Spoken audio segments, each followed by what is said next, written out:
A profecia de Isaías, capítulo 53, não apenas descreve o sofrimento do Messias, ela revela a dimensão espiritual da substituição, onde aquele que era perfeito se coloca no lugar dos imperfeitos. Essa transferência espiritual, anunciada séculos antes, torna-se evidente quando Jesus entrega seu espírito e o véu do templo se rasga.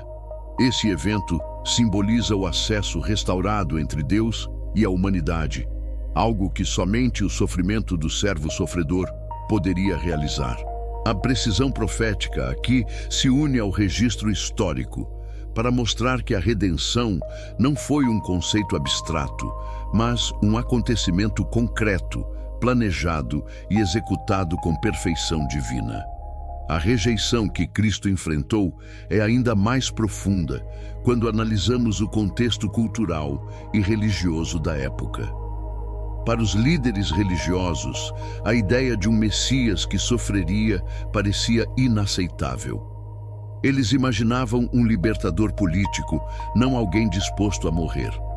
Entretanto, essa rejeição também estava prevista. Isaías declara que o servo seria desprezado e que as pessoas não reconheceriam sua verdadeira missão. Nos evangelhos, vemos exatamente isso. Apesar dos milagres, das curas e dos ensinamentos extraordinários, muitos se recusaram a aceitar sua identidade. A cegueira espiritual do povo cumpriu mais uma peça da profecia. O sofrimento do Messias também possui um aspecto físico cuidadosamente descrito em Isaías, capítulo 53, e cumprido de forma precisa nos evangelhos.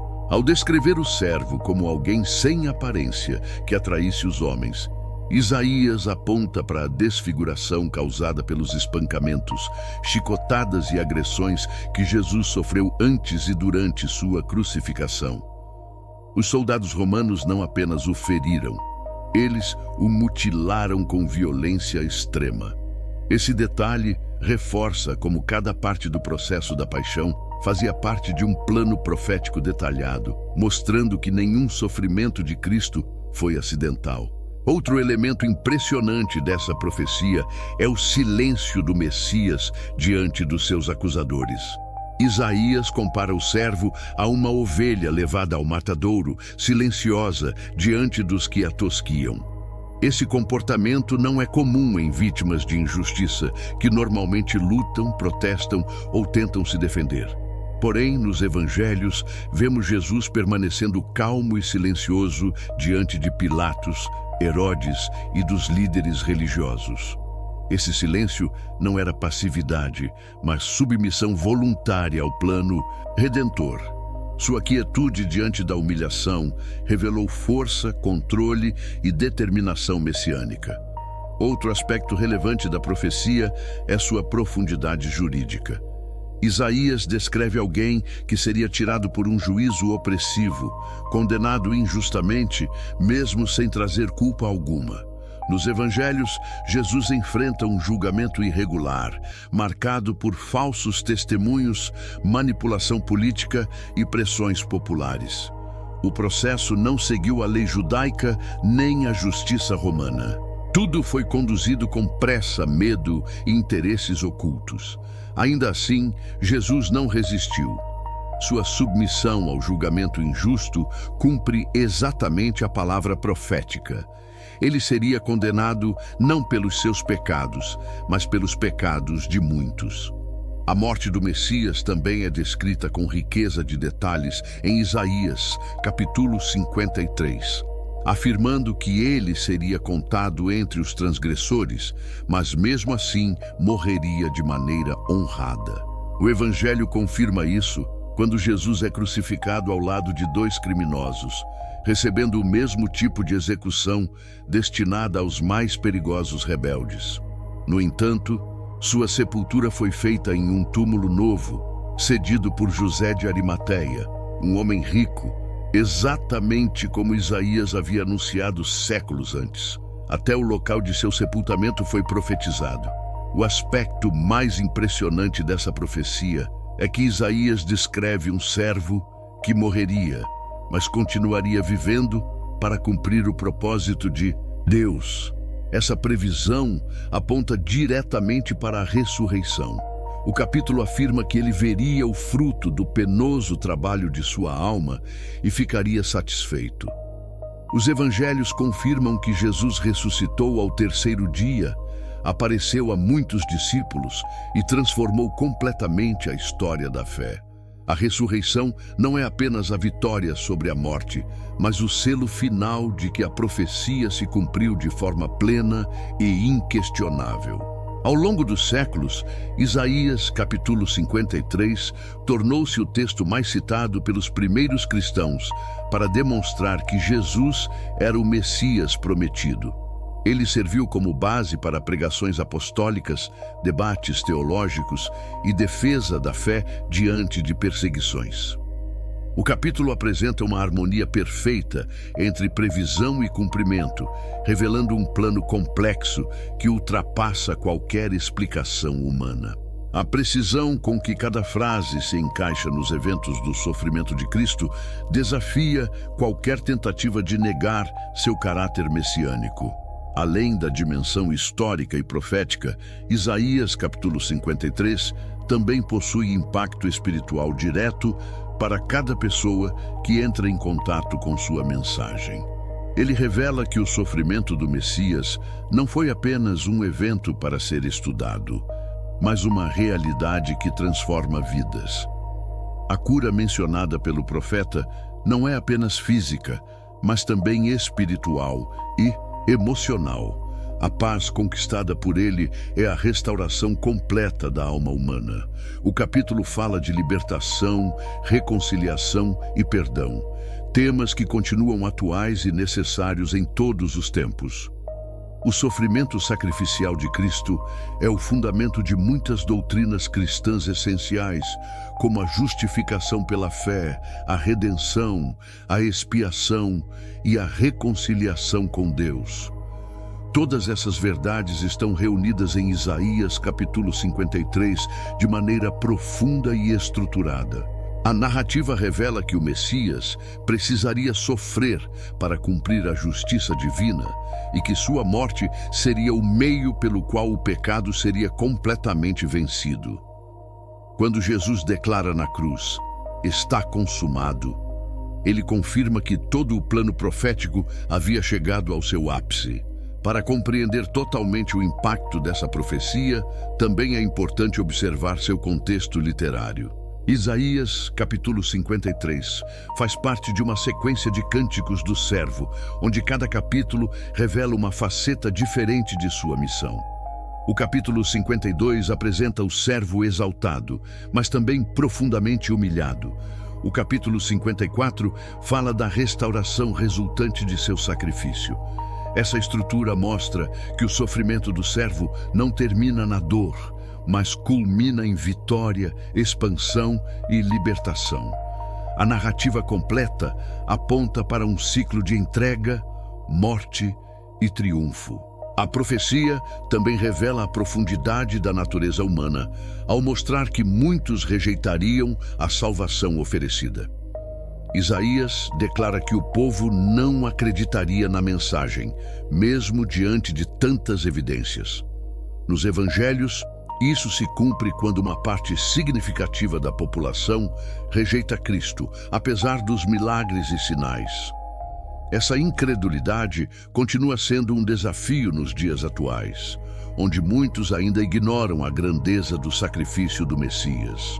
A mensagem de Isaías, capítulo 53, permanece como um convite à reflexão sincera e ao reconhecimento da verdade. Outro elemento relevante é a linguagem sacrificial utilizada por Isaías. A profecia apresenta o Messias como oferta, substituto e cordeiro. Esses termos remetem aos rituais antigos, onde um animal sem defeito era sacrificado pelos pecados do povo. Jesus cumpre esse papel de forma plena e definitiva. Seu sacrifício encerra a necessidade de oferendas contínuas, pois seu sangue é suficiente para redimir toda a humanidade. A conexão entre a profecia e a prática sacerdotal dá ainda mais profundidade ao cumprimento nos evangelhos. A expiação mencionada por Isaías também está diretamente ligada ao conceito de justiça divina. A dor suportada pelo Messias não foi apenas um ato de amor, mas também um ato de justiça. Ele assumiu o castigo que cabia a outros, garantindo que a justiça fosse plenamente satisfeita sem destruir o pecador. Essa conciliação entre justiça e misericórdia é uma das características mais impressionantes do plano de redenção. Em Cristo, Deus consegue punir o pecado sem abandonar o ser humano. A profecia ainda revela que o sacrifício do Messias traria muitos filhos para a glória. Essa expressão indica que seu sofrimento não seria em vão. O resultado seria uma multidão redimida, transformada e restaurada. Nos evangelhos e nos escritos apostólicos, vemos essa realidade se concretizar à medida que a mensagem da redenção se espalha pelo mundo. Cada vida alcançada é mais uma prova de que o sacrifício do Messias continua produzindo frutos até os dias de hoje. É notável perceber que Isaías descreve o Messias como alguém que conheceria a dor íntima do ser humano. Ele não assumiu apenas o pecado, mas também a tristeza, a rejeição e o sofrimento emocional. Essa identificação profunda faz do Messias alguém capaz de compreender a experiência humana em sua totalidade. Nos evangelhos, vemos Jesus chorando, sentindo angústia e demonstrando compaixão. Esses momentos revelam que o servo sofredor não é distante ou indiferente, mas presente e sensível às dores das pessoas. Tiago, Pedro, João e Paulo fizeram inúmeras referências ao sofrimento de Cristo como cumprimento direto da profecia. A igreja primitiva baseou grande parte de sua compreensão do Evangelho nessa conexão entre Isaías capítulo 53 e os eventos da paixão. Eles não viam a cruz como derrota, mas como a manifestação máxima do amor e da justiça de Deus. Essa interpretação moldou a fé cristã e transformou a cruz no símbolo mais importante da história. O sofrimento do Messias tornou-se a mensagem central da salvação. O impacto cultural e espiritual dessa profecia é tão grande que, mesmo fora do ambiente teológico, Isaías capítulo 53 é frequentemente mencionado como uma das passagens mais impressionantes da antiguidade. Sua precisão, profundidade e beleza literária despertam admiração até mesmo entre estudiosos não religiosos. A descrição do sofrimento do servo é tão detalhada que muitos se perguntam como um texto escrito séculos antes poderia corresponder tão perfeitamente aos eventos da vida de Jesus. Esse enigma histórico reforça ainda mais o caráter extraordinário dessa profecia. Ao examinarmos cada detalhe do cumprimento profético, percebemos que nada aconteceu por acaso. As feridas, o silêncio, o julgamento injusto, a morte, o sepultamento e a ressurreição fazem parte de um plano arquitetado com perfeição absoluta. Isso demonstra que a redenção não é fruto do caos, mas da ordem divina. O sofrimento do Messias foi o caminho necessário para restaurar aquilo que estava perdido. Essa compreensão aprofunda a fé e revela a grandiosidade do amor de Deus. Quando olhamos para Isaías, capítulo 53 como um todo, vemos não apenas um capítulo isolado, mas uma síntese do Evangelho em sua forma mais pura. Ele descreve a origem, o propósito, o custo e o resultado da missão do Messias. Nenhuma outra profecia reúne tantos elementos importantes de forma tão clara. Por isso, este capítulo continua sendo central na compreensão da obra de Cristo e permanece como uma luz profética que atravessa séculos, culturas e gerações. A profundidade dessa profecia também nos ensina que a dor pode ter propósito. Assim como o sofrimento do Messias produziu salvação, muitos processos dolorosos na vida humana podem gerar transformação, maturidade e libertação. Isaías, capítulo 53, nos mostra que o sofrimento não é o fim, mas pode ser o início de algo maior quando colocado nas mãos de Deus. Esse é um dos motivos pelos quais esse texto continua sendo uma fonte de consolo e força espiritual. A segurança profética encontrada em Isaías, capítulo 53, fortalece a fé do cristão, pois mostra que Deus cumpre sua palavra de forma impecável. Cada detalhe anunciado pelo profeta encontra resposta nos evangelhos, revelando que a história não é guiada por acaso, mas por um propósito divino. Essa compreensão traz paz, confiança e esperança, especialmente em tempos de incerteza. Se Deus foi fiel ao cumprir essa profecia, Ele continuará sendo fiel em todas as demais promessas. Ao concluirmos esta análise profunda da profecia de Isaías, capítulo 53, versículo 5, e seu cumprimento no sofrimento sacrificial de Jesus, percebemos que a cruz não é apenas um símbolo religioso, mas o centro de toda a narrativa bíblica. Ela representa justiça, amor, redenção e vitória. Cada ferida do Messias se tornou cura, cada dor se tornou esperança e cada gota de sangue se tornou vida. Esta profecia revela o coração de Deus e evidencia seu amor pela humanidade de forma incontestável. Se este vídeo trouxe clareza e aprofundou sua compreensão sobre o sofrimento do Messias, compartilhe com alguém que precisa conhecer essa verdade. Inscreva-se no canal, deixe seu like e escreva nos comentários qual profecia você quer ver explicada no próximo vídeo. Juntos, continuaremos explorando revelações profundas das Escrituras e fortalecendo nossa fé através da palavra profética.